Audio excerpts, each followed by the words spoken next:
So what happened last night, George, in your opinion? Because it's not, and again, I'm not complaining because it's difficult to sweep any team 4 games in a row, certainly in Eastern Conference Finals. But what happened last night?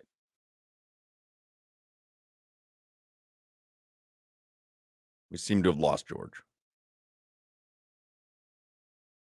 Let me try to get him back on the line. Maybe it was too wordy a first question. I'm guilty of that at times. I try to wrap my opinion into a question instead of just saying, well, what happened last night, George? I give you my opinion of what happened, why it was difficult. I give you several reasons that you could answer.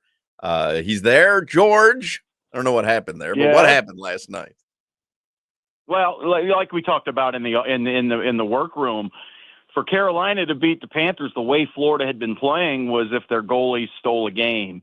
And I don't even think Freddie Anderson stole that game. Just the way that Carolina played, it looked like a couple of their guys were playing with 2 sticks, not one. I mean, they contested everything Florida did. Florida's a team that doesn't need a lot of space to play in. But last night they, reverted back to they were dancing around and trying to make the perfect play. And Carolina was not letting them do that. Florida had 2 high danger attempts. That ain't going to get it done. This is a team that gets 15, 16, 17 a game. And last night they had 2, and still with 3 minutes left before, Bobrovsky gave up those 2 empty netters, Florida was down 1-0. So yeah, I that's about as bad. That is not even, that's not even Florida Panthers hockey. And they were down a goal, and you tie it up and it's a different world.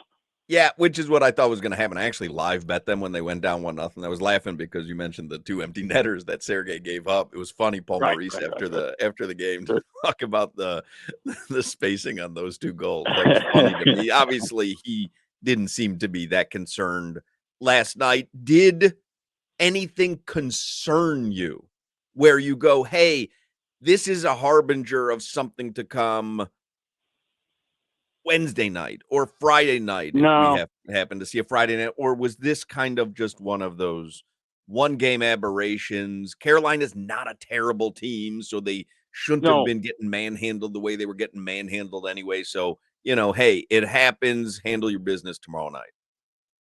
Listen, Carolina gets their 1 goal, when their rookie is on the blue line by himself because Florida is collapsing to the puck and everybody's on one side of the ice.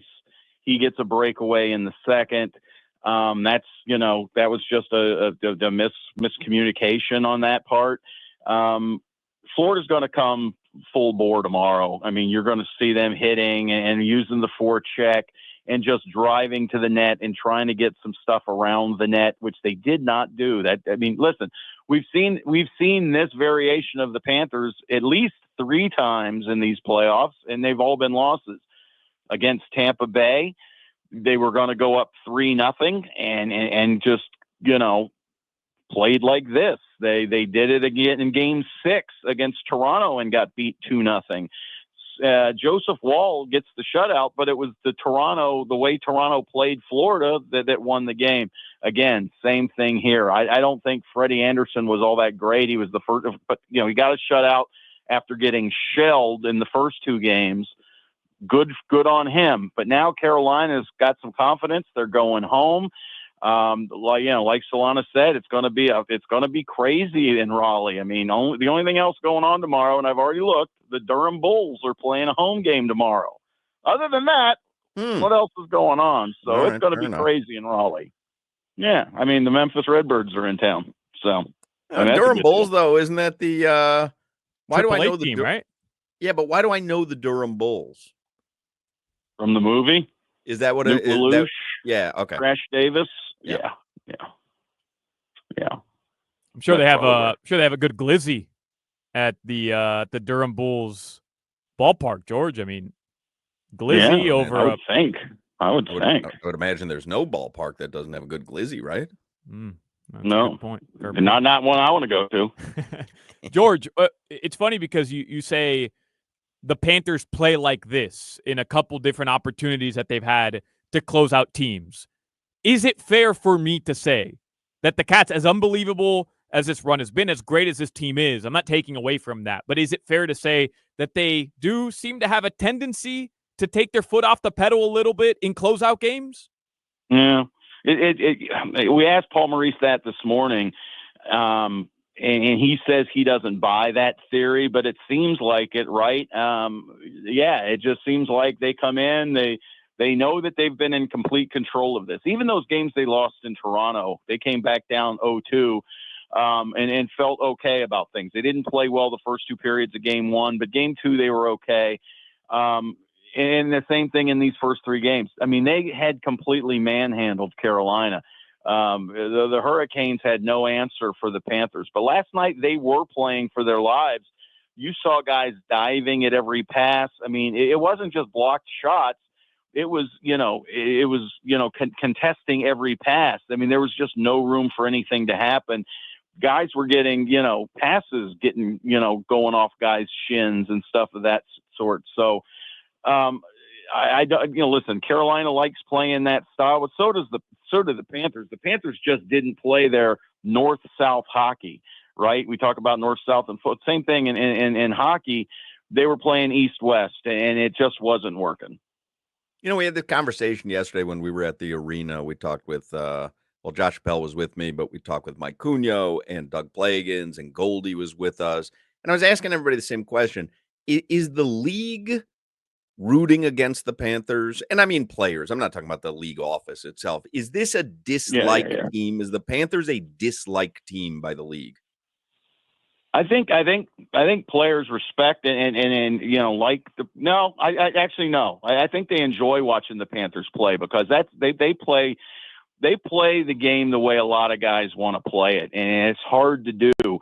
And we saw it in Paul Maurice's first year, how long it took Florida to finally evolve into this, or at least a little bit of a version of this. Guys like watching this. They like the edge that Florida plays with. They don't like playing against it. They don't like getting wore down in a series. Like when you play the Panthers, but sitting at home or sitting in Cancun watching it at a bar, you like watching the Panthers. So they appreciate it. They appreciate what I wonder. They appreciate it. Yeah. Would Brad Marchand? These aren't grinders either. Right. You've got star players laying it out. Would Brad Marchand stay here at a discount because it is? I mean, first of all, it's a no-tax state, and South Florida is not a bad place to be during a hockey season. Like, is there a chance that he'll remain here? There's always a chance when you're talking about the Bill Fazito and his front office. But I think, listen, you've got $19 million under the cap. You've got to sign Aaron Ekblad. You've got to sign Sam Bennett. You've got Mackie Samoskevich needs a contract. You've got guys that, all your other guys that need to be filled in. And listen, Brad Marchand left Boston because of finances. He was looking for like $4, $5, $6 million a year. Florida does not have that, not in this world, unless Bennett goes somewhere else or Ekblad goes somewhere else, or the Panthers make a trade and free up some cash. So I do not see Brad Marchand taking a $1 million deal when he left his home, the only hockey place he's ever known, the Boston Bruins, where he's the captain. I believe he left over $1 million. Right. I think they were at 4 and he was at 5. So that's a lot of money that the Panthers just don't have right now. That can very well change. The Panthers would love to have him. He would love to stay. And maybe there's a plan that we do not know about, but that's just something that we're going to have to wait and see once this thing's all said and done. Bill Zito has certainly surprised us before with people he's willing to give up in order to get people that he thinks are part of the core. So I don't put anything past them. I think I saw Mitch Marner. I don't either. Had interest in coming to the Florida Panthers. I think he does. Yeah. It's awesome. Vegas and Florida. Yeah. So. How do you feel about that, Solana? This is the first you're hearing about that. That is the first, but I think it was GR who told us last week, like, this is what it's going to be like now. The Panthers have built something special. People want to come to Sunrise, right? But nobody calls you GR. Like, nobody calls you GR, right, George? A lot of I get it once, every once in a while. Only Solana, but Listen, this is going to be. Listen, the salary cap is going up by a bundle next year. Now, this is going to be the last summer where it's really tight for the Panthers. Next year, it goes really high up. So I don't know. Maybe you got a wink, wink, nod, nod deal, a handshake kind of deal where a guy takes 1 year knowing that 2 or 3 are coming down the road. I don't know. I mean, you also got agents and the union, and they kind of frown upon that kind of stuff because it affects other players, right? You're setting the market, and they do not like that when guys do that. So again, we'll have to wait and see, but. Listen, the Panthers are in a great spot. I mean, they're not the only team that are cap strapped. That's just the way it works in this world. But next summer, a lot of money gets freed up, and, who knows what's going to happen. We had a conversation with you off the air yesterday down in the workroom about the best blizzard flavor. Of course, we had blizzards before the game yesterday. That was off the record, though. Yeah, it didn't seem to work. That was off the record. What is the best blizzard flavor? Let's bring it on the record. All right. So you had the Heath bar? I had the Heath bar, and Appel had Reese's peanut butter cup, and Tree had Oreos, I think. So it was like cookies and cream, and cookies and cream is solid. I didn't know they had a banana one, but I'd try that. I'm going Reese's cup. I mean, just the texture of it, it just kind of melds together. It comes out perfect. I'm a Reese's cup blizzard kind of fella. When's the last time you've had a blizzard, though? You saw me yesterday. I have them for breakfast. What are you talking about? I get them all the time. He had his Flanagan's cup yesterday. No, it's been a while. Yeah, it's been a while. But yeah, those are always that. What a great summer treat. Oh, would you ever, George, would you ever in a million years order a Heath bar blizzard? I love a Heath bar. I like the toffee. Like I was saying last night, it gets too cold when it's frozen. It's like M&Ms. When you put M&Ms in ice cream, then you bite down on those ice cold M&Ms. I don't know. I don't like love a little toffee. It's these youngsters, George. They don't understand the pleasure of a Werther's. I mean, we're old school. We got the toffee. That's all we had when we were kids. I was gonna say we didn't have the choices. Hey, we didn't have Nerds gummy clusters when I was growing up. That's right. It was a caramel square at Grandma's house or a Heath bar. That was it. Or the strawberry candy. That was it. That's all you got. We didn't have no dollar stores. Dollar stores were expensive. What are you talking about? Dollar stores. That was people who had a lot of money. We were at the 5 and dime. We went to the 5 and dime. That's right. Yep. You had 5 cents. You had a dime. You were good. What do you think about Solana never in 31 years having been to Sawgrass Mills Mall? Oh, is that where that conversation started? I don't know how. Yeah, I don't know. Now I've never been to Dolphin Mall. I've been on the outskirts of Dolphin Mall. That's just a typical mall. Sawgrass I've been to a ton. That's it. Well, because Sawgrass is a destination mall. Dolphin Mall is a dime a dozen. Well, we learned that that's not entirely true, George. Actually, Dolphin Mall rates higher on pretty much any rating metric that you want to use than Sawgrass Mills Mall, and cruises offer excursions to Dolphin Mall. So it is high. If you go by Yelp, Olive Garden rates higher than Prime Italian. So what are we doing here? Right. Higher. Yeah.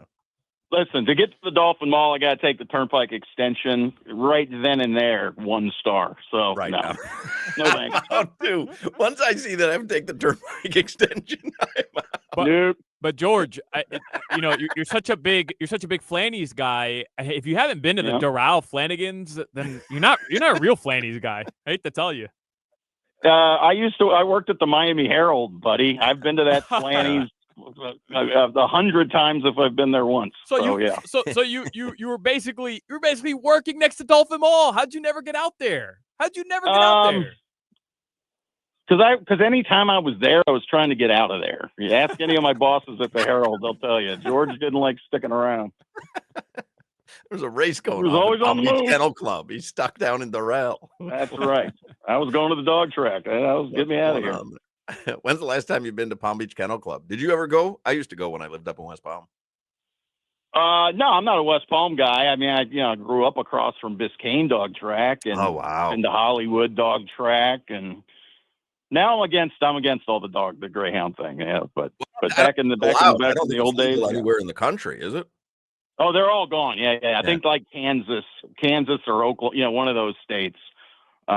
They still have dog racing, but it's pretty much been outlawed everywhere, which is good. Yeah, I agree. Only because I lost so much money on it that I was angry at the dog. That's how I learned math, was reading the dog track charts. That's how I learned probabilities. Trying to when I would go to Dania Highlight when I was in college. That's how I learned probabilities. Well, if 1 beats 3 and 3 beats 4, now and then Dania Highlight, you talk about that, a place I've been many a time. Dania Highlight. Oh, I mean that place back in the day. Kids don't understand. Dania Highlight back in the day was the place to see and be seen. Am I lying? You had to get tickets in advance. No. Yep. Friday, Saturday night at the Fronton, packed. Oh. I mean, it was just jammed. And, when you were underage, you could go there. And if you kind of knew people you were good. So it was a good place to go. Marty Fleischman. That place. I mean, the valet line at Dania Highlight was down the street. That's another place. You've been to Jackson's. You had to buy seats. You had to buy seats. Of course, you couldn't. Like now, you walk in there. Seating. I mean, you could do whatever you want. You literally had to buy reserved seats, and if you got there too late, you got to the box office, you'd be like, "Well, there's one seat here, one seat there." You'd have to sit away from your loved ones, but who cares? You were at Dania Highlight. We had the toughest ticket in town. Yep. Solana has, right by Dania Highlight is Jackson's, the famous ice cream parlor. Solana has never been there either. Is that shocking? No, the Sawgrass thing is shocking. Jackson's, I think you kind of have to know, and the line's always around the block. So, and they don't have blizzards. What do they got? The kitchen sink? Kitchen sink. Yeah. Yeah.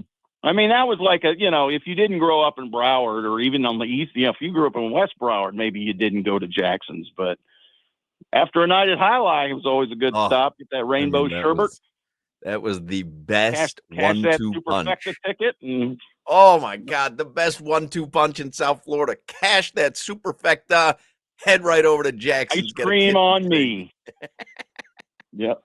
George Richards, please work. FloridaHockeyNow.com. This is the kind of stuff that you get. FloridaHockeyNow.com.